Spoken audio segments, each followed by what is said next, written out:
Assalamualaikum warahmatullahi wabarakatuh. Nama saya Zadid Syafridal, nomor NIM 222011050, kelas A Ekonomi Syariah. Perkenalkan, saya Muhammad Noval Al-Farisi dengan nomor NIM 221100072, kelas A Ekonomi Syariah. Nama saya Juju Subarjo dengan NIM 222011001, kelas A SD Sa'as Al-Jailani. Saya akan membahas tentang fungsi manajemen dan fungsi siswa Islam. Tabel konteks yaitu ada 5 macam. Pertama, fungsi manajemen. Kedua, unsur-unsur manajemen. Ketiga, sejarah manajemen. Keempat, fungsi manajemen siswa Islam. Kelima, karakteristik manajemen Islam. Fungsi-fungsi manajemen itu ada 4, yaitu pertama planning, kedua organizing, ketiga activating, keempat controlling.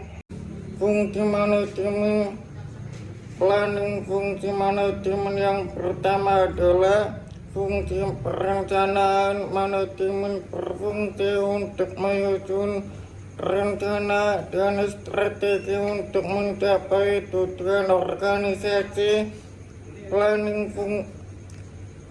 merupakan fungsi yang terpenting karena tanpa adanya perencanaan maka fungsi-fungsi lain tidak dapat dilaksanakan, dan tentunya tujuan manajemen tidak akan tercapai. Organizing.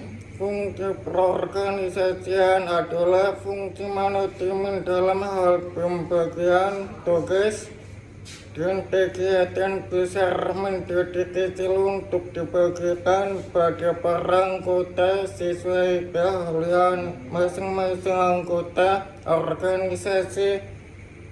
Dalam arti manajemen bertugas untuk mengelompokkan orang, tugas, tanggung jawab, dan wewenang sesuai porsi sehingga mencapai tujuan organisasi itu sendiri serta bersama-sama. Directing, yaitu apa itu directing? Yaitu merupakan pengarahan tindakan yang dilakukan agar semua anggota berusaha untuk mencapai cita-cita organisasi. Dalam fungsi pengarahan ini, fungsi manajemen adalah untuk meningkatkan efektivitas dan efisiensi kinerja para anggota secara optimal dan mencapai cita-cita perusahaan. Yang kedua adalah controlling, yaitu fungsi pengendalian. Maksudnya dengan fungsi ini adalah manajemen untuk menilai kinerja para anggota sesuai dengan standar yang telah dibuat dan dilakukan, kemudian melakukan perubahan dan perbaikan jika terdapat hasil penilaian yang kurang baik. Fungsi ini dapat berjalan dengan baik dan efisien sehingga tidak menghabiskan banyak biaya. Kemudian unsur-unsur manajemen yang pertama adalah man, yaitu siapa? Orang atau sumber daya manusia yang menjadi unsur paling penting dalam menjalankan manajemen. SDM. SDM ini yang akan membentuk keberhasilan dan kegagalan dan manajemen perusahaan yang dijalankan. Yang kedua adalah money, yaitu keuangan. Keuangan menjadi unsur kedua yang digunakan sebagai modal dan juga mematuhi operasional dalam bisnis. Dan yang ketiga adalah material, yaitu uang yang dipakai untuk modal akan dibelikan untuk material bahan yang digunakan untuk sarana mencapai tujuan bisnis. Dan yang keempat adalah mesin. Mesin digunakan untuk mempermudah dan mempercepat proses produksi sehingga keuntungan bisa terlipat atau berlipat. Dan yang kelima adalah metode. Metode digunakan untuk mempercepat proses produksi mulai dari SDM, uang, material dan mesin sehingga bisa lebih efisien dan berjalan dengan lancar. Dan yang keenam adalah atau unsur yang terakhir yaitu pasar. Hasil produksi yang sudah kita buat sebelumnya dijual di pasar. Tujuannya untuk apa? Untuk mendapatkan keuntungan demi kelangsungan bisnis perusahaan. Sistem memproses data dan atau data processing system. Kemudian manajemen sesuai Islam. Dan berikut beberapa bentuk manajemen yang dilakukan pada era atau zaman periode Sayyidina Umar.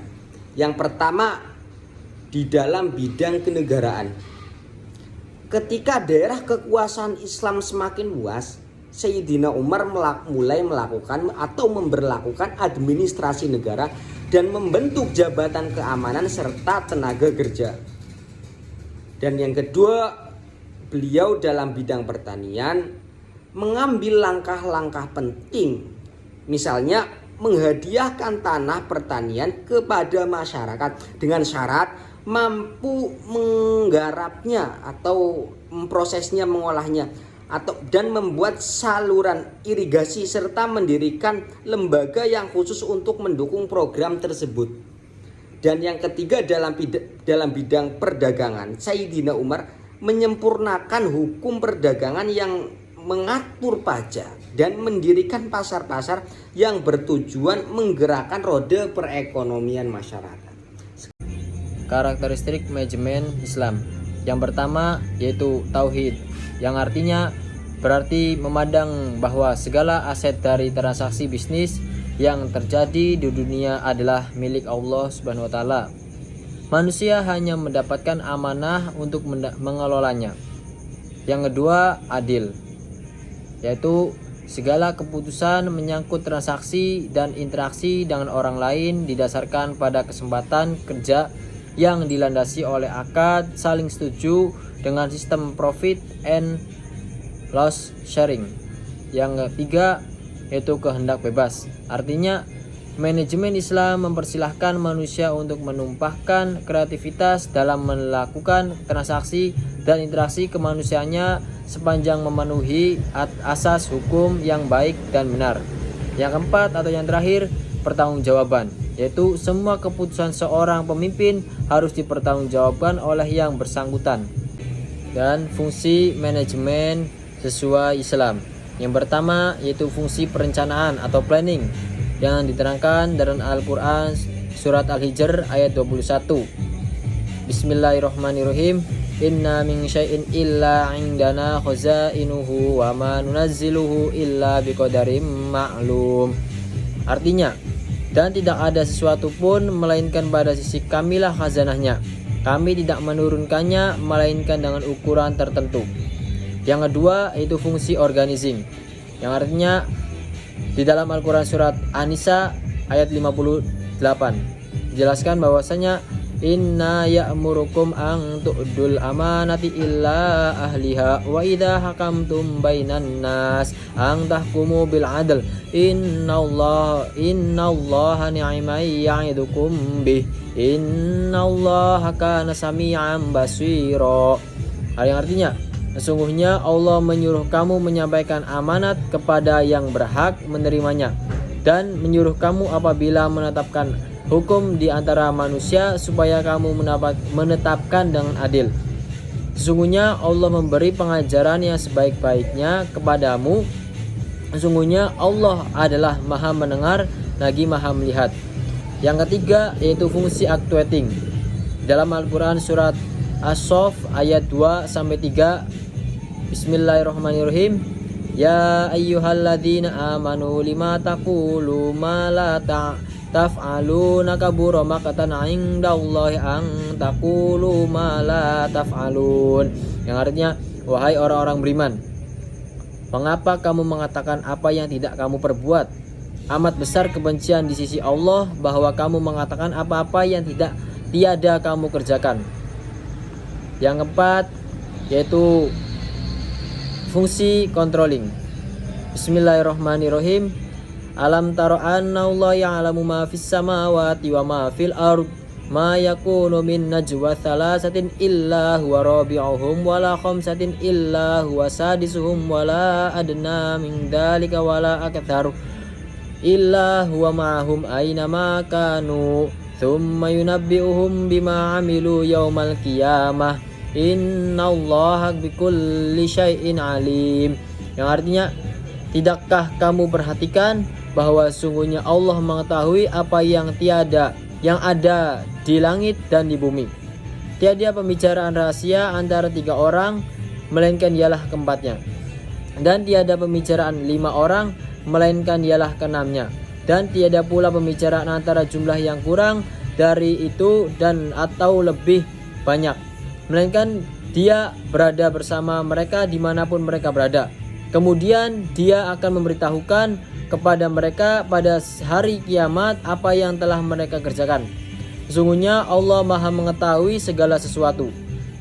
Yang kelima atau yang terakhir itu fungsi evaluating yang dijelaskan dalam Al-Quran surat Al-Hasy ayat 18. Bismillahirrahmanirrahim. Ya ayyuhalladzina amanu taqullaha wal tanzur nafsum ma qaddamtu lighadin wattaqullaha innallaha khabirum bima ta'malun. Wahai orang-orang yang beriman, bertakwalah kepada Allah dan hendaklah setiap orang memperhatikan apa yang telah diperbuatnya untuk hari esok atau hari kiamat. Dan bertakwalah kepada Allah, sungguhnya Allah maha teliti terhadap apa yang kamu kerjakan.